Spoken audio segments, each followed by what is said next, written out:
Chers internautateurs, chères internautatrices, bienvenue. Amateurs de gros calibre et de campagnes stratégiques militaires, bienvenue également, peut-être même que c'est les mêmes. On a aujourd'hui pour ce X-Rule numéro 5, déjà 5 épisodes, la joie d'accueillir le plus beau, ou en tout cas le plus complet des spécialistes, un alter ego que j'ai le plaisir de vous présenter, Monsieur Guillaume. Salut Monsieur Guillaume, comment vas-tu? Ich bin Irish. Et ich bin Greta. Ja. Et oui, aujourd'hui, il va être question d'un front tout à fait particulier. Quel est donc ce front? Le front russe. Le front russe, c'est pour ça, hein, c'est pour ça. Hold Fast Russia 1941-42, parce que je ne ferai pas l'affront de le lire en anglais. Alors, Worthington Publishing, volume 1, il y en aura d'autres? Sur ce système de jeu, sans doute. Sans doute. Ils sont en train de réfléchir notamment sur un jeu sur la bataille des Ardennes. Oui. Donc on va découvrir le système. Je ne sais pas si ce sera réellement adapté à ce type de jeu, mais en effet, c'est par rapport à la mécanique de jeu. À la mécanique de jeu. En tout cas, celui-ci, tu l'as sélectionné, c'est un jeu assez récent, 2014. Exactement. Et alors, les auteurs, on les a pas ici, c'est ça? On les a dans la règle. On va en profiter. On va en profiter. Un jeu pour deux joueurs. Tout à la fin de la règle. À la fin de la règle. Ici. Grant Willy et Mike Willy, c'est ça? Je pense que ce sont des frères. Hein. Ce sont certainement. Ils sont époux, ils sont comme ils le veulent. Donc, jeu pour deux que tu as mis en place, c'est ça? Alors, front russe 41-42, 39-45, donc on est déjà à quelques encablures du début de la guerre. Ça a déjà bien commencé. Bien commencé. Avant de rentrer dans la présentation du jeu, je vais profiter, évidemment, bien sûr, toujours les sources, bibliographie. Toujours les sources, pour vous présenter cet ouvrage. Donc, la guerre germano-soviétique. Évidemment 1941-1945, par Nicolas Bernard, donc un auteur français, qui a publié chez Talendier l'année dernière cet ouvrage que je qualifierais de remarquable, qui présente l'ensemble du conflit. Alors ceux qui ne connaissent pas la guerre à l'Est peuvent le lire sans aucun souci, car ça leur apprend aussi bien les opérations militaires que les opérations diplomatiques, que les opérations, on va dire, tout l'aspect stratégique et économique du conflit. Donc c'est vraiment un ouvrage complet. Donc si je n'y connais rien, tu me le conseilles, je peux le lire. Exactement. Et ceux qui connaissent, de toute façon, je conseille quand même de le lire puisque c'est la nouveauté du française. Voilà, on avait reçu Jean Lopez, qui lui-même s'est attaché à décrire des grandes batailles sur le front de l'Est. Là, Nicolas Bernard, lui, il a décrit l'ensemble du conflit donc dans cet ouvrage. Ça se lit bien. C'est 600 pages. Hein, voilà. Pour les amateurs, ça ne devrait pas faire peur. Voilà. Donc ça, c'est un première référence. Alors deuxième référence, là, nous passons dans le domaine du roman. Je vous présente en fait un ouvrage que je qualifie d'exceptionnel, qui est Vie et destin de Vassili Grossman, qui est un auteur russe. Qui parle notamment de la guerre et de cette période vue du côté russe à partir d'ailleurs de la bataille de Stalingrad. Mais c'est un roman exceptionnel qui a failli être perdu à tout jamais parce que son auteur, qui a renié Staline après la guerre, a été enfermé par le KGB et son ouvrage aurait dû être détruit, mais il a subsisté quelques exemplaires et finalement il a été publié et il a été élu, je crois, dans les années 80 comme l'un des meilleurs romans du monde.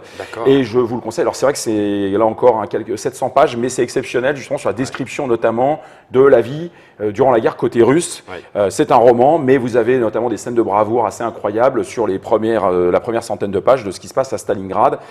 Et Stalingrad, c'est quelque chose qui est connu. Donc voilà, ça c'était pour le côté romanesque. En plus romanesque, tout à fait. Exactement. Donc, est-ce que le côté russe, justement, dans cette partie de l'histoire, a demandé un petit peu de temps avant d'avoir une version non remanié de ce conflit? Est-ce qu'on a des ressources littéraires, historiques, maintenant, où on peut avoir côté russe, la façon dont ça s'est vécu, sans aucun langue de bois tout à fait, puisque de toute façon, depuis la chute du mur, les archives se sont ouvertes et les historiens ont pu accéder à des sources auxquelles qu'ils ne pouvaient atteindre avant parce que justement, elles étaient cloisonnées. Alors après, il suffisait bien évidemment de savoir où chercher, mais en effet, la disparition du bloc communiste à la fin des années 80 a relancé toutes les études, toute cette partie de recherche, toutes les études côté en effet côté russe. D'ailleurs pour le plus grand plaisir de tous les historiens, hein, puisque ça a permis de découvrir un certain nombre de choses et surtout de corroborer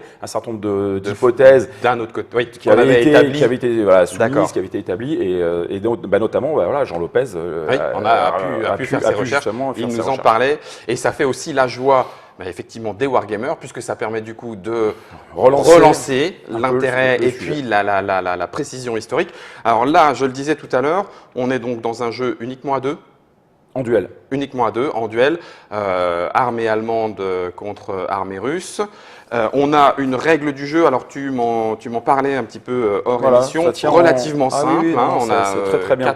Ça tient en 6 pages, c'est ça, c'est 6 pages de règles, 6-7 pages de règles. Et malgré tout, un côté wargame réel, c'est-à-dire qu'on peut le classer clairement dans cette catégorie. C'est vrai qu'avec les copains, nous avons inventé un mot valise qui n'est pas le plus beau, mais on va appeler ce type de jeu un warto. Un warto. C'est-à-dire contraction entre wargame, jeu de plateau, warto. Ok. Puisque vous, je croyais marteau, je me suis dit, warto, jeu de plateau, d'accord. Warto. Mais ça finalement, ça représente assez bien la réalité du jeu. Voilà, ce qu'est le jeu, puisque vous avez de part et d'autre une vingtaine de pions. Des cubes en bois, alors que tous les joueurs de jeux de société en fait connaissent. Des dés, c'est pas très compliqué non plus, et une petite carte qui finalement n'est pas plus grande que celle d'un jeu de société standard. Donc ce jeu, en effet, X-Rules, à partir de maintenant, on va passer dans une deuxième phase. Cette deuxième phase va consister à présenter des wartos, des wargames légers, qui permettent notamment de s'initier, de découvrir le jeu de simulation historique à travers des règles simples, 6 pages. Franchement, c'est moins long que la plupart des jeux auxquels vous jouez sans doute, hein, avec des règles assez simples, comme quelques subtilités. Et on a un concentré qui est dans ce jeu basé uniquement sur la stratégie. Et le jeu se joue, alors sur la boîte ils disent 3 heures, bon c'est pas vrai, ça va jouer en 4-5 heures. Donc c'est là où on passe à la dimension quand même wargame. Voilà, mais en toute décontraction, en revanche il faut une bonne après-midi. D'accord. Alors pour revenir sur le sujet en effet qui est abordé par Worthington, donc 41-42 bien évidemment c'est l'année où l'Allemagne déclare la guerre, envahit d'abord la Russie puis après lui déclare la guerre. Autant profiter de l'effet de surprise. Autant profiter de l'effet de surprise, voilà. Et c'est juin 41, l'opération Barbarossa. Et ici, ça va couvrir la contre-attaque russe d'hiver et le plan bleu qui va être la relance de l'offensive allemande donc à l'été, à l'été 42 pour aller tenter de conquérir Stalingrad. D'aller encore plus loin. Voilà. C'est le contexte historique. Ce contexte historique fait que les objectifs qui sont sur la carte sont assez simples. D'accord. La manière pour l'Allemand de gagner en mort subite, c'est de prendre Leningrad, Moscou et Stalingrad, sachant que l'Allemand part de ce côté-ci, il faut traverser toute la carte. Les trois. Mort subite. La manière pour le Russe, alors je l'ai encore jamais vu, de gagner en mort subite, c'est réécrivons l'histoire. C'est de prendre Varsovie et Bucarest. Je ne sais pas comment il peut y arriver, mais derrière la ligne de front. Voilà, pourquoi pas. Pour l'instant, très bien. Et la victoire est déterminée à la fin d'une vingtaine de tours de jeu. D'accord. Par celui qui tiendra au moins 2 villes parmi les trois, donc Leningrad, Moscou, Stalingrad. Si c'est l'Allemand, l'Allemand l'emporte. Si c'est le Russe l'emporte. Donc voilà. C'est très simple. On a l'échelle de temps qui est aussi le nombre de tours. Oui, c'est un mois. Donc ici, on est sur, je disais, oui, c'est ça, on est sur une vingtaine de tours puisque nous démarrons en juin et le jeu s'achève en janvier 43. D'accord. Voilà, donc janvier 43, une date historique. La fin du jeu a été choisie. Non, je sais pas. Non, il n'y a pas de. C'est pas en relation avec un élément. D'accord. Parce qu'en fait, Stalingrad, ils se rendent en février, enfin on va dire début février. Bon. Donc juste un petit peu avant. On considère qu'après c'est perdu. Voilà, c'est ça. Mais voilà. Donc je sais pas trop pourquoi ils se sont arrêtés là. Je pense que c'est plutôt une question d'équilibrage dans le jeu. Oui. Voilà. Donc ça c'est le contexte du jeu. Ensuite. Matériel. Voilà, le matériel de jeu. Bon, vous l'avez vu cette carte. Ensuite, vous avez des pions sur lesquels vous allez coller des autocollants rouges pour le russe et gris pour l'allemand. Alors Guillaume, voilà. Voilà. Alors ça Ça, c'est un pion. Tiens, prends un petit Stuka. Ah oui, la Luftwaffe est présente. Voilà, tu vois. Et puis, tu vas me prendre aussi celui-ci. Voilà, ça, je prends tout ce que tu me donnes, il n'y a pas de souci. Donc, c'est juste pour vous présenter les 3 types de pions. Donc, vous avez l'infanterie qui est représentée là par un pion de l'armée rouge. C'est la 7e armée rouge. On est au niveau de l'armée. Donc là, on balance à coup de 100, 150 000 hommes. Alors, on y va. D'accord. Un pion, c'est bon. Ok. Voilà. Vous avez la 4e Panzer avec les petites chenilles. C'est pour représenter les unités de chars. Okay. Il y a également des unités de chars russes. Et vous avez, alors un des pions spéciaux, c'est les pions Luftwaffe avec ce Stuka en pleine action qui servira de bonus à l'allemand. Voilà. Est-ce qu'on rentre un petit peu dans les détails avec les indications chiffrées? Oui, tout à fait. Alors, c'est très simple, c'est la force de l'unité. D'accord. L'armée soviétique a 2 points, en fait, 2 facteurs de force. Okay. Lorsqu'elle subit 2 pertes, elle est éliminée. Okay. La Panzer allemande, elle en a 4. Ouais. Voilà, donc il faut réussir à lui infliger des pertes plus substantielles pour l'éliminer. Et la Luftwaffe La Luftwaffe, rien du tout, ça apporte des dés supplémentaires. D'accord, on ne considère pas que c'est cadeau une bonus unité qui paume derrière. C'est cadeau bonus. Très bien, je te ramène la 4e Panzer, la Luftwaffe et la 7e armée qui étaient en renfort. Qui était en renfort, exactement, elle n'est pas en jeu. Alors ici, Alors ensuite, en termes de matériel, vous avez 4 dés. Voilà. Mais j'en vois plus que ça, Guillaume, que se passe-t-il? Et ce qui est extraordinaire, c'est que ça c'est toujours assez drôle. Avec 4 dés, on ne fait pas grand-chose parce qu'il y a un certain nombre d'attaques où il faut lancer 12 dés. Alors moi, ça me fatiguait un peu de lancer 3 fois. Alors, 3 fois 4 dés. Il y a ceux qui aiment les gros dés, là, vous voyez, j'en ai ramené beaucoup plus. Et puis, moi, c'est sans doute mon passé quand je jouais le barbare à Donjons et Dragons. C'est ça, ton côté relique. Là, j'ai pris les petits dés, mais là, il y en a plein. Et voilà. Et après, de toute façon, les dés, il faut une piste de lancer de dés. J'aime bien, parce qu'on va les lancer comme ça, voilà. Et puis, on va faire des touches, on va regarder ce qui se passe. Donc, la piste de dés s'impose, ou alors la tour à dés. Ce n'est pas fourni dans le matériel, je le précise. Oui. Alors là, je ne la bougerai pas parce que la boîte, en fait, c'est une boîte standard. Est ici, boîte standard. Il n'y a pas. Par contre, effectivement, le dos de la boîte, visiblement, est utilisé. Tout à fait. Ça sert. C'est une aide de jeu. Je vais expliquer à quoi, en effet, cela sert par rapport à la mécanique. On a vu la règle. Donc la règle, on l'a présentée tout à l'heure. On a effectivement aussi une petite aide de jeu très simple, assez rapide. Mais finalement, on s'en sert rapidement. On s'en sert plus parce que c'est vraiment le type de règle. Après une partie, on sait jouer. On s'y réfère. Assez peu. Je te fais confiance. Je vois qu'on a quelques marqueurs. Alors ça, je vais en parler juste après parce que ça, c'est du fait maison là aussi parce qu'ils sont sympas chez Worthington. Mais le jeu, tu as pimpé ton jeu. Ouais, c'est ça. J'ai dû un peu le personnaliser parce que vous allez vite comprendre la raison. Alors le jeu là est posé à plat pour que vous puissiez bien voir comment ça se passe. Mais normalement, joue. Voilà. J'ai eu peur. J'ai cru que tu allais me dire normalement on joue à la verticale. J'y crois pas là. On joue comme ceci, c'est-à-dire en aveugle, un peu comme tu le disais Guillaume à la Stratego, et pour justement avoir ménagé un peu un effet de surprise, notamment sur le déplacement des unités, brouillard de guerre, puisqu'il n'y a aucun moyen, si ce n'est d'aller combattre, des unités qui sont en face, de savoir en fait quelles sont ces unités. Ça peut avoir quand même une incidence importante. Il n'y a pas d'éclaireur. Il n'y a pas d'éclaireur.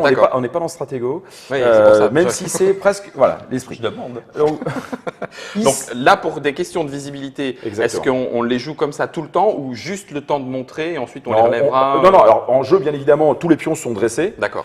Là, pour vous montrer, pour la démonstration, on va les laisser à plat. On fait comme si on ne le savait pas. Sachant que l'une des particularités du jeu, et c'est aussi la raison pour laquelle je voulais. Tu l'as choisi. Je souhaitais le présenter. C'est important. C'est que ce jeu se joue très bien en solitaire. Pourquoi? Parce que comme c'est un jeu sur la partie initiale du conflit, c'est l'Allemand qui va tenter en fait de mettre KO le russe. Donc en fait, lorsque vous jouez seul, vous allez jouer l'allemand, évidemment contre vous-même qui joue le russe, mais pour trouver la meilleure manière de déborder le russe et d'essayer justement d'obtenir une victoire, soit automatique, soit de mettre le russe dans une situation intenable. Et il y a presque un côté un peu échiquier. Donc c'est-à-dire que ce jeu-là, sur les ouvertures, vous pouvez le travailler. Oui, en fait, on pourrait dire, tiens, je fais X fois les 4 premiers tours, les 5 premiers tours, est-ce que je trouve la meilleure? Et c'est intéressant parce que bien évidemment, vous allez vous-même voir à ce moment-là comment le russe s'en sort. Donc lorsque vous jouerez face à un Allemand qui aura fait le même travail que vous en tant que russe, vous ne perdrez pas votre temps. C'est excellent. Donc, alors, est-ce que ce que tu nous décris a été voulu ou est-ce que c'est un conseil que toi tu nous donnes, c'est-à-dire cette particularité de jouer en solo? Non, mais moi je pense que ça a été voulu. Ça a été voulu. De toute façon, la mise en place est rigoureusement identique d'une partie à l'autre. Donc ça veut dire que de toute façon, tu peux la travailler. On peut travailler son ouverture. comme sur d'ailleurs un certain nombre de jeux. Et là, ça s'y prête tout à fait. D'accord. Alors, je reviendrai après sur ces petits... Pas de souci, on rentre déjà donc un petit peu dans... Maintenant, la mécanique. La mécanique. Alors, la mécanique et la particularité de ce jeu, Holdfast, ouais, c'est exactement le dos de la boîte, c'est-à-dire cette échelle qui va de 1 à 35. Et cela représente en fait le ravitaillement que aussi bien le russe comme l'allemand possèdent. Et c'est le ravitaillement qui s'exprime en points de ravitaillement. Alors ici, au début de la partie, les deux ont 16 points de ravitaillement. Très bien. Et ce ravitaillement, russe, voilà, l'allemand, impeccable. Et vous allez les dépenser au cours de chaque mois pour pouvoir accomplir des actions. Et ce type d'action, alors ça vous sert à tout. C'est très simple. Déplacement, renfort bien sûr. D'abord renfort dans le tour de jeu. Oui. Ou remplacement, on va dire plutôt remplacement, parce que le renfort, c'est justement une unité qui viendrait ici sur l'échelle. D'accord. Mais remplacement, mouvement, bien évidemment, y compris les mouvements par rail, c'est une petite règle, et combat. Tout est là avec les points de ressources. Et lorsque vous dépensez un point pour du remplacement, pour déplacer une unité ou pour combattre, eh ben, vous déplacez ici exactement sur l'échelle. Et lorsque vous arrivez à 0, eh ben, votre tour est fini. Ah, d'accord, parce que j'allais te poser la question, je me dis, donc, alors ça veut tu as 16 dire points. Il faut que j'en garde, il faut que j'en regarde. On ne garde pas de points. Si vous ne les utilisez pas, ils sont perdus. Ils sont perdus. Voilà. Donc, vous avez l'allemand va avoir 16 points, le russe aura 16 points. Alors après, il y aura quelques modificateurs, on abordera ça plus tard. Donc, c'est très simple. C'est-à-dire que voilà, vous vous débrouillez avec vos 16 points. Je fais. Mais alors pourquoi 35 ?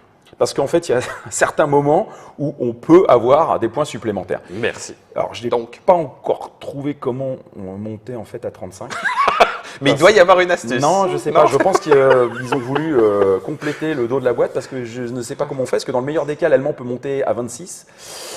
On sent que tu as déjà travaillé le sujet. Je ne sais pas. Je n'aurais pas posé la question. Hein, ok, c'est à vous de résoudre le mystère aussi si vous le souhaitez. souhaitez. Et l'allemand, c'est la même chose. Il peut monter à 26. Mais bon, voilà, au moins, voilà. Ok, c'est très bien. Ça. Alors, comment ça se passe au niveau maintenant mécanique de jeu? Eh bien, c'est très simple. Alors, je veux dire, plus simple, c'est difficile. C'est difficile. Que ce soit pour l'allemand ou pour le russe, les règles s'appliquent de la même manière. Okay. Lorsque je veux déplacer une unité, d'accord, je déplace un point. Tiens, vas-y, passe à 15 avec le russe. Avec le russe. Hop, je prends mon unité qui est ici, d'accord, et je peux la déplacer lorsqu'il fait beau temps, on reviendra là-dessus, mais c'est la règle qui compte, de 4 cases. 1, 2, 3, 4. Les fleuves ne servent à rien, si ce n'est à la défense. Je me suis déplacé de 4. C'est une armée, hein. Oui, voilà. On ne s'occupe pas de savoir s'ils ont les barges. Super facile. Okay. Si je rentre dans un bois, donc si je fais 1, 2, 3, parce que les bois, c'est quand même un peu compliqué. Ok, je le montre. Indiqué. Alors, tu peux montrer l'aide de jeu. Intéressant. Et voilà. Alors, vas-y, voilà, c'est ça. Monte un petit peu. Ici. Voilà, là, c'est ça, exactement. Donc, c'est très simple. C'est-à-dire que voilà, vous comptez. Carte normale, case normale, hexagone normal, un point de mouvement, 2 pour la forêt, 2 pour la montagne. On doit s'arrêter dans un marais quand on y rentre, un point pour une cité, etc. Ok, voilà. Donc oui. Très simple. Et vous retrouvez tout de même le principe de la zone de contrôle qui dit que, par exemple, si ici, cette unité russe veut rentrer, même si ce terrain en fait est vacant et que c'est un terrain, on va dire, plat, ça ne coûte pas 1, ça va coûter 2. Parce qu'il y a une zone de contrôle qui se trouve ici, voilà, qui est cette armée allemande. Si cette armée allemande était à côté d'une forêt, ça coûte 2. On ne cumule pas. D'accord. Juste une petite pression. Mais c'est donc super simple. Alors maintenant, j'en arrive à ce que tu me disais. C'est que si j'ai déplacé cette armée ici, pour savoir que je l'ai déplacée, je vais mettre un petit marqueur. Et ça, c'est ce que toi, tu as fait parce que ce n'était pas prévu. C'est colle. C'est du homemade. C'est ça. Il a encore les coupures sur les doigts. Parce que, bien évidemment, nos copains de chez Worthington, je ne sais pas pour quelle raison, ils ne nous ont pas filé les pions, mais lorsque vous devez déplacer vos pions, après se souvenir de ceux qui ont bougé, ceux qui ont combattu, horrible. Ça devient compliqué. Donc, pour éviter les erreurs, moi, j'ai personnalisé mon jeu. Je le redis, parce qu'on aurait pu éventuellement se dire, ah bah ça y est, je l'ai joué, je le retourne. Et non, parce qu'on est censé jouer debout et face cachée, donc il n'y a aucun moyen d'indiquer, à part en mettant une petite. Et là, vous savez que l'adversaire le sait. Mais c'est surtout pour éviter de se tromper. Il n'y a rien de plus pénible dans un jeu de se dire, c'est pas une question de mauvaise foi. C'est juste la question de se dire, zut, je l'ai déplacé, je l'ai pas déplacé. On sait bien. Alors, de la même manière, les combats, eh bien, écoutez, c'est très simple. Les combats, comment ça se passe? Il suffit de dire que cette unité, par exemple, cette unité allemande attaque cette unité russe. Tu déplaces de 1, enfin, l'allemand, voilà. Hop, voilà. J'enclenche le combat. Ça coûte un point. Et je vais mettre mon petit pion ici, pour dire que lui, il a combattu. Et il va donc lancer des dés, il va, voilà, sur justement, on y vient, il va donc taper sur cette unité russe. Et là, on en revient à mes fameux dés, à mes brouettes de dés. Il va falloir. Comment ça se passe? Eh ben, tu peux reprendre l'aide de jeu. Vas-y, place-la là-bas. Alors là, on va aller chercher le. Celui-là. Ouais, attends. Dice exactement. rolling, Voilà, combat. exactement. C'est Oui. Alors c'est très simple. Hein. L'unité, il y a écrit German Infantry. Oui. C'est tout simple. 3 Ça dés. veut dire que vous allez prendre 3 dés. Ok. Et vous touchez une unité d'infanterie sur 5-6 et une unité de char sur 6. D'accord. Voilà. Les Russes, eux, c'est un petit peu différent.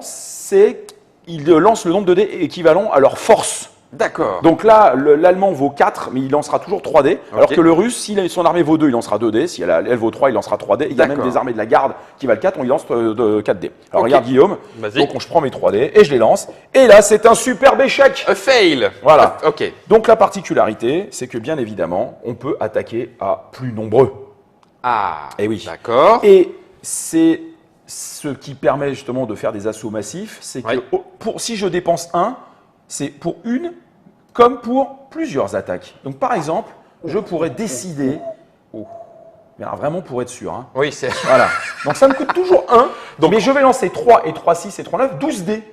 Donc tu as activé 4 unités allemandes pour tomber sur la 3e armée russe, ici. Et il faut que je lui fasse 2 pas de perte parce qu'il a 2 pas, c'est indiqué. Et un pas, c'est du 5-6. Et là, là, il est mort.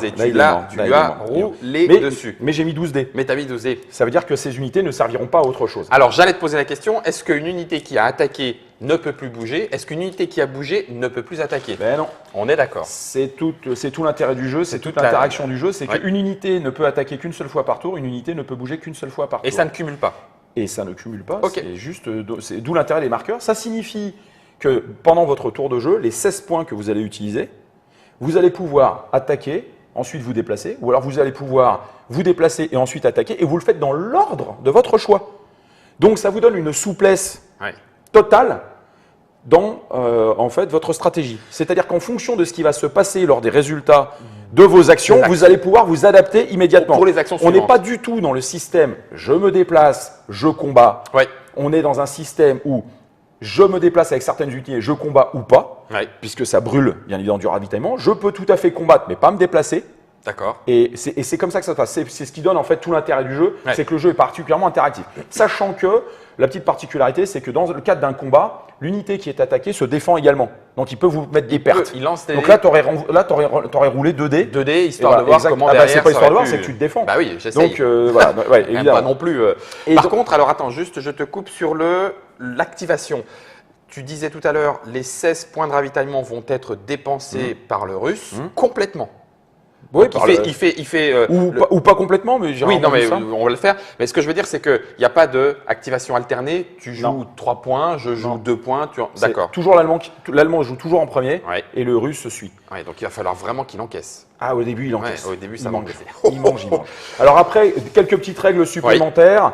Vous avez des règles de ravitaillement qui font que les unités doivent être connectées aux villes. Bon, très simple. C'est ce qui vous permet éventuellement de faire des encerclements. Si l'unité n'arrive pas à sortir en fait d'une zone de contrôle qui la bloque, elle est détruite. Donc c'est très simple.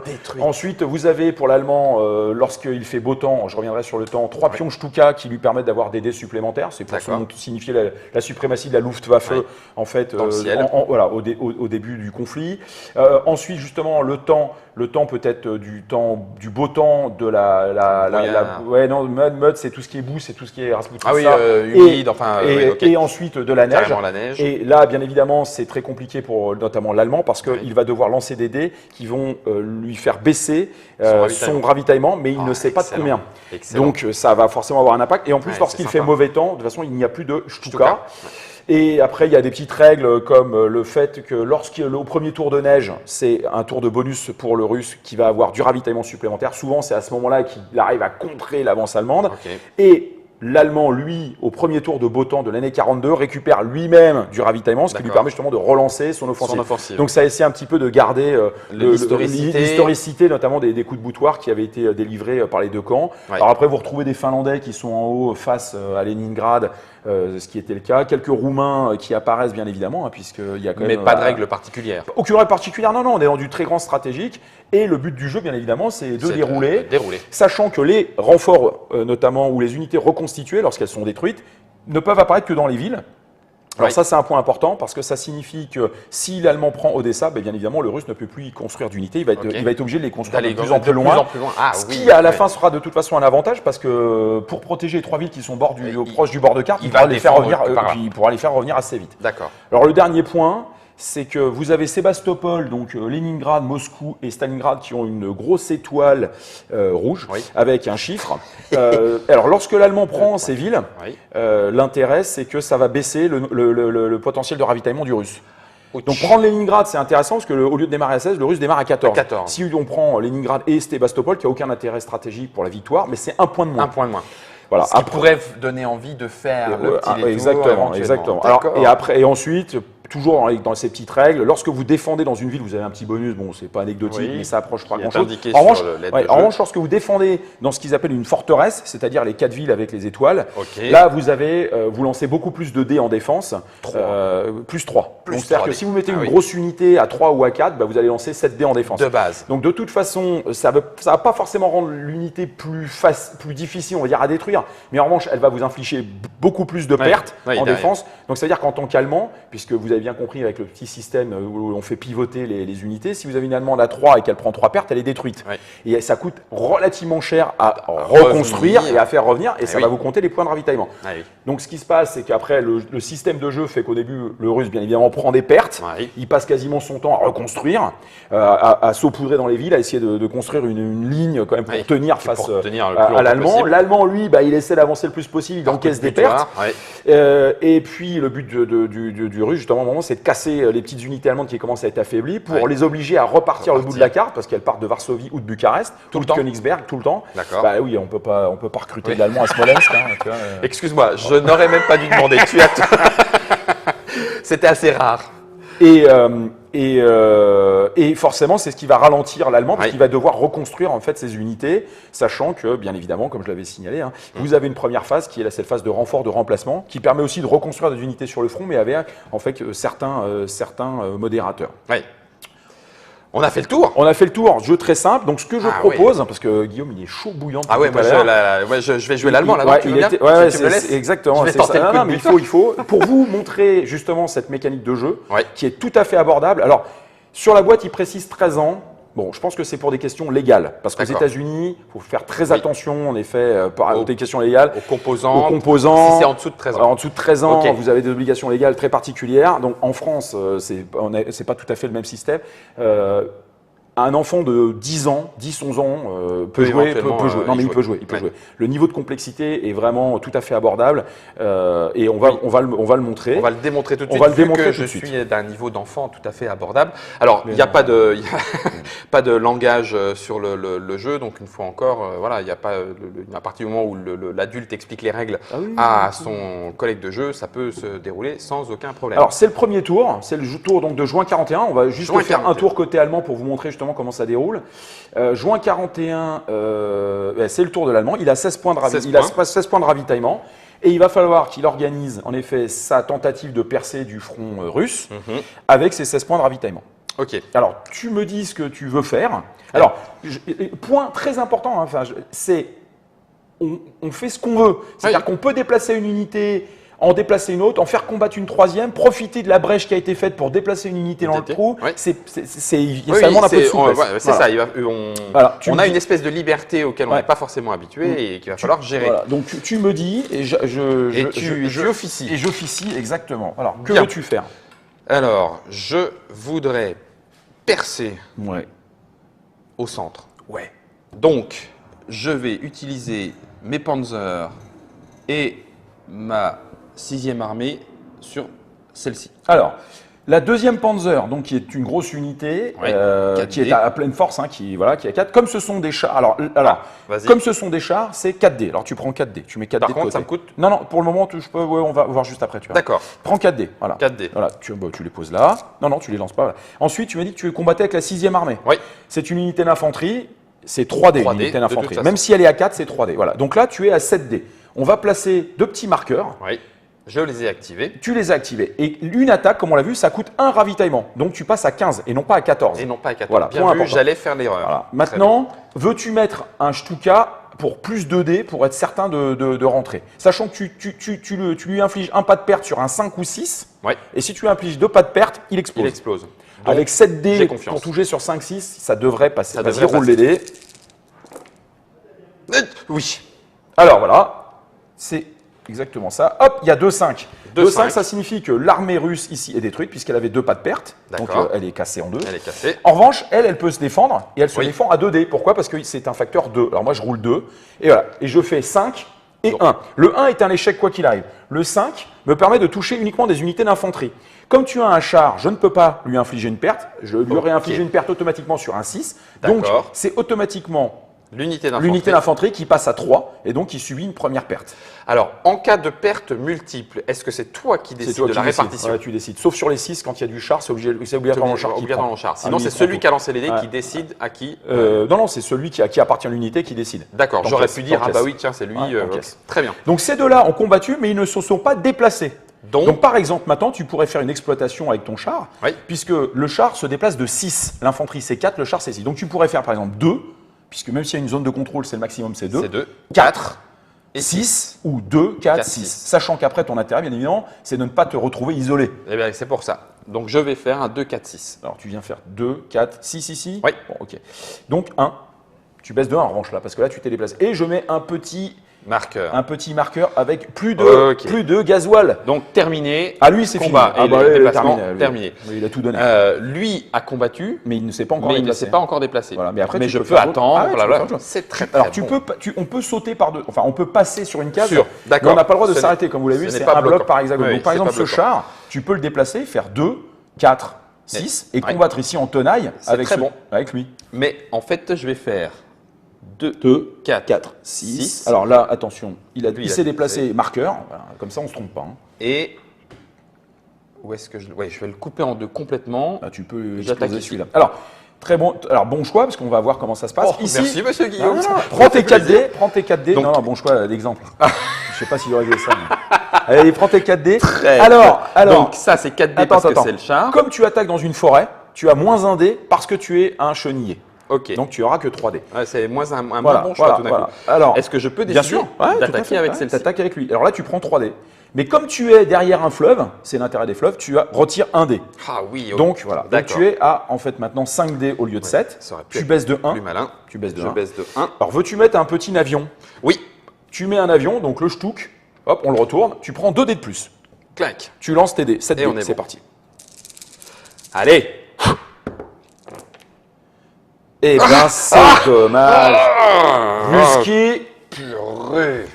fort. Fort.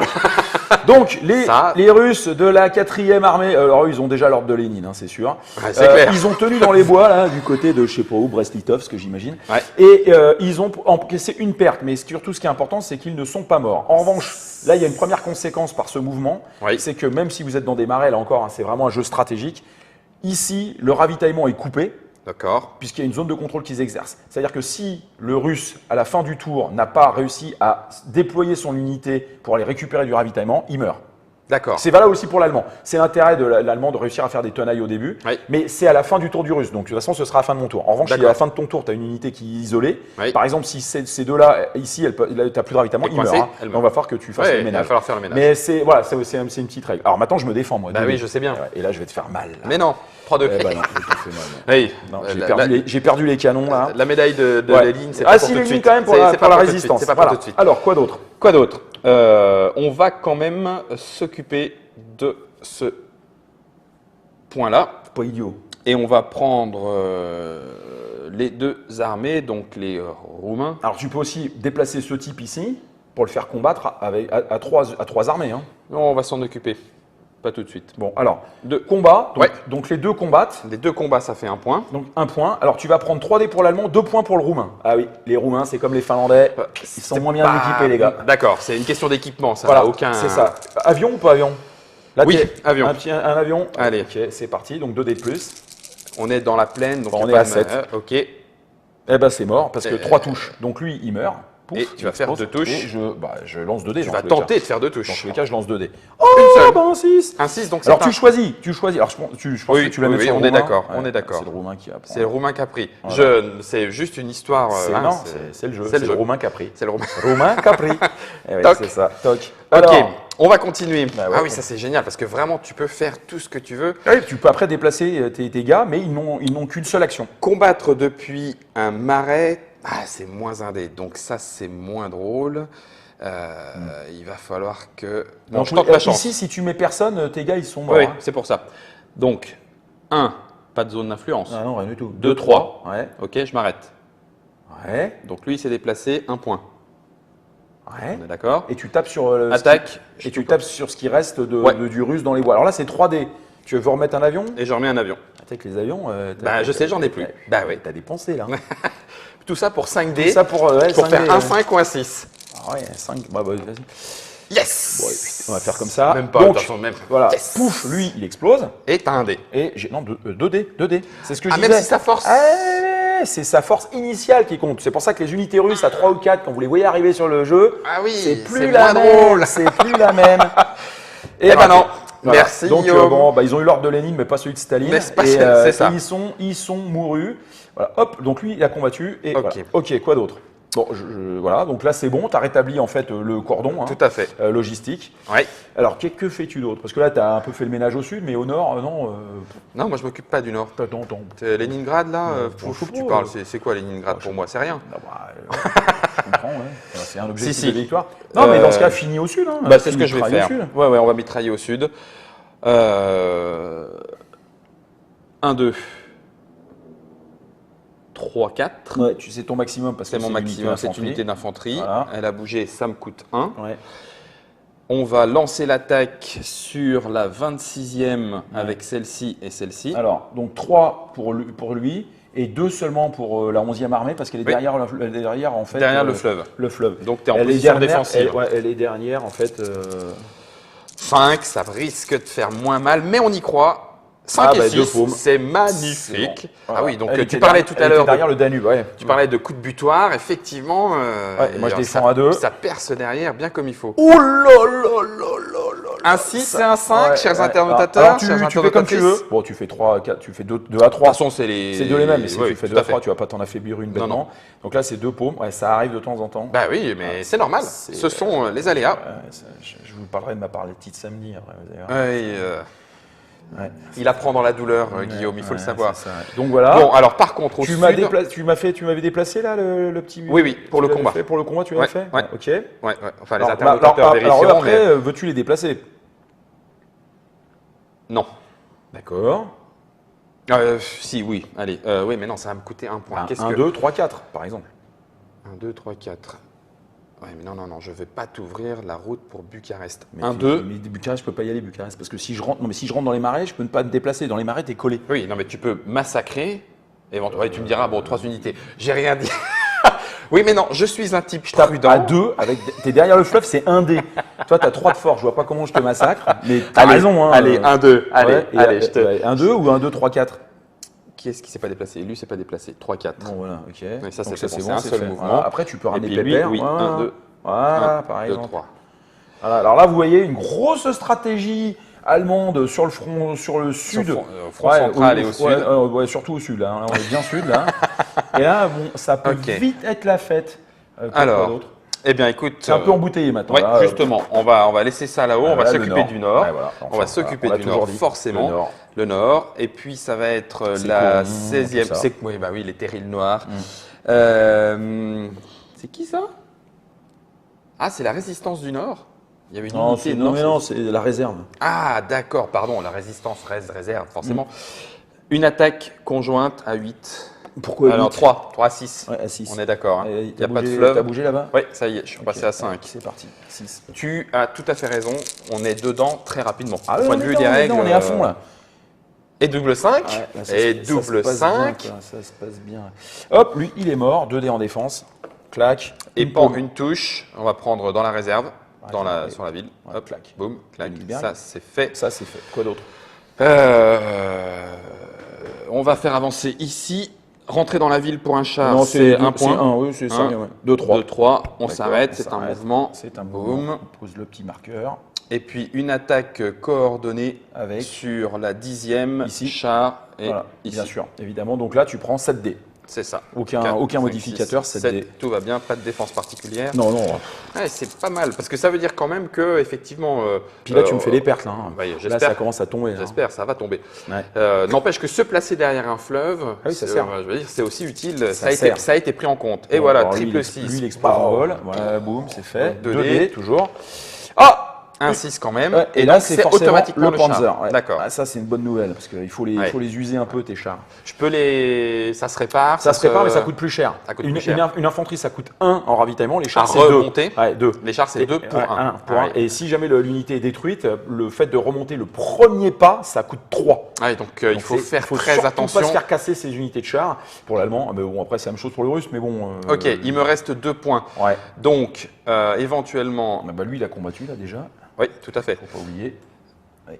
Unité d'infanterie, tu m'as dit 3 points de mouvement 4. 4 points. Ouais. 1, 2, 3, 4.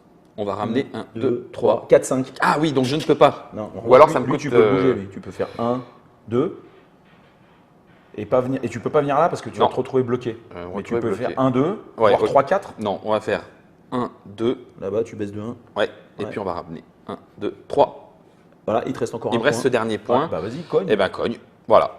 On va être à 4. Bah tu tapes là. Là, tu as 3D, là, tu as 2D. Hein. Autant y aller là. Hein. Dans la forêt? Ah bah oui, mais il n'y a que moins 1? Ouais, non, dans la forêt, il y a moins 1 quand tu es en char. Mais oui, donc 3D. Donc 3D là. Allez, tu es quand même gentil. Bon, allez, pour la bonne bouche. Tu m'aides, tu es quand même gentil. 3D. Allez, 3D. Ça a failli passer. Ça fait quand même une touche. Ouais, ça a failli passer. Et moi, en revanche, je défends. Hein. Et ça fait quand même une touche aussi. Une touche. C'est moche. Et voilà, fin de ton tour. Fin du tour. Bon, ça, c'est la fin du tour de l'allemand. Vous avez compris. Que fait-on maintenant? Ménage. Ouais. Je vais vite jouer le russe pour vous montrer un tour complet. Et on aura fait le premier tour. Voilà, donc vous voyez, ça se joue quand même très vite. C'est là aussi où on se rend compte que le côté face cachée a aussi un intérêt, un petit intérêt, même si les unités ne sont pas très dissemblables. Sur le premier tour, non. Mais non, sur le premier tour, non, tu sais. C'est plutôt en fin de partie que ça intervient. C'est pour ça que je disais que ça avait un côté échiquéen. Vous pouvez jouer en solo parce que là, cette ouverture, vous pouvez les travailler. Ouais. Vous pouvez en fait vous aguerrir. Là, au sud, c'est une sacrée percée. Il y a 3 groupements Panzer. Moi, en tant que russe, là, je commence à m'inquiéter parce que ça veut dire qu'ici, ça va débouler. Il peut prendre Odessa. Donc, moi, j'ai mes 16 points. Donc, j'ai pas de renfort, j'ai rien du tout. D'accord. De toute façon, d'abord, je dois reconstruire et je ne peux reconstruire, bien évidemment, que sur des villes qui sont libres. C'est-à-dire que je ne peux pas construire à Dieppe, il y a quelqu'un. Donc lui, je vais la reconstruire, par exemple, pour 3, parce que ça me coûte donc 2 pour le premier pas. Et 1 ensuite. Et 1 ensuite, donc 3, vas-y, tu baisses de 3, stop. Boum, 1, 2, 3, avec plaisir, mon cher Guillaume. Ensuite, je vais reconstruire je vais reconstruire… mais reconstruire, ça te coûte un ravitaillement fou, quoi. C'est une fortune. Je vais construire pour 3 ici à Smolensk. Alors, est-ce que… tu m'as dit… 1, 2, 3. Tu m'as dit que… tout pouvait se faire dans n'importe quel ordre. Ouais, mais donc tu as le droit de dire. Non, d'abord les renforts et le remplacement, et après on bouge attaque. D'accord, donc tu n'as pas le droit de bouger pour renforcer à nouveau. D'accord. Okay. Ça, je ne peux pas. Donc je vais faire un sur Sébastopol, tu mets 2. Parce que c'est une… Non, parce que j'ai juste mis 1 au lieu de 2. D'accord. Voilà, donc ça aussi, ça se fait de manière cachée, mais on peut à peu près déterminer ce qui se passe, évidemment, par rapport en fonction du nombre de ravitaillements. Exactement, du nombre de ravitaillements. Et maintenant, je pense que je vais faire des déplacements. Donc, bon, je m'arrête là.